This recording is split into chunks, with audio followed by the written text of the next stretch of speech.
संतोष देशमुख हत्या प्रकरणामध्ये सक्तीच्या रजेवर पाठवलेल्या पोलिसांची न्यायाधीशांसोबत रंगांची उधळण सुरू असल्याची शक्यता। देशमुख हत्या प्रकरणाची सुनावणी करणाऱ्या न्यायाधीशांसोबत रंगांची उधळण। राजेश पाटील, प्रशांत महाजन यांची न्यायाधीश सुधीर भाजीपले यांच्यासोबत रंगांची उधळण। सामाजिक कार्यकर्त्या अंजली दमानियांकडून हा व्हिडिओ ट्विट करण्यात आलेला आहे। फोटो तपासा आणि आधी खात्री करा असं देखील अंजली दमानिया यांनी लिहिलं आहे। दमानिया यांनी ट्विट केलेल्या फोटोची TV9 मराठी पुष्टी करत नाही।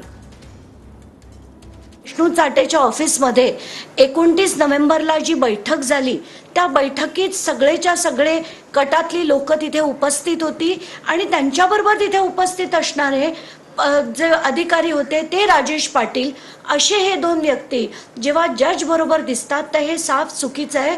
माझी अशी मागणी आहे की याच्या पुढे हे जी सुनावणी आहे ती या जजकडनं in all fairness for law म्हणून यांच्याकडनं काढून घेण्यात यावी अशी मागणी मी लॉ अँड ज्युडिशरी डिपार्टमेंट आणि प्रिन्सिपल जज यांच्याकडे पाठवून देणार आहे आणि यांच्याकडनं हा तपास काढून घेण्यात दुसऱ्या जजची अपॉइंटमेंट करावी अशी मी विनवणीचा अर्ज त्यांना पाठवणार आहे।